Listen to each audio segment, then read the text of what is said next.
Hello' friends, আপোনালোকক এই ভিডিঅ'টোত দেখাম বৰষা ৰাণী বিষয়াই নিজৰ ভাগিনৰ লগত খেলা কটোৱা অলপমান সময় আৰু লগতে দেখাম বৰষা ৰাণী বিষয়াই কেনেকৈ নিজে গান গালে, কি কৰিলে, গোটেইখিনি শেষলৈকে চাব। চ' ভিডিঅ'টো নহ'লে কণ্টিনিউ কৰি থাকক। ধুনীয়া পদুমী ফুলনি ফুলিছে ফুল, সেই ফুলে ফুলে পখিলা উৰিছে উৰিছে ৰেণু বিলতে পখী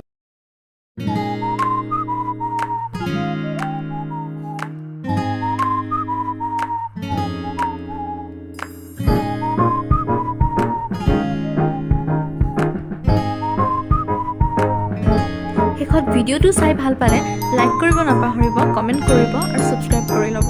থেংক ইউ।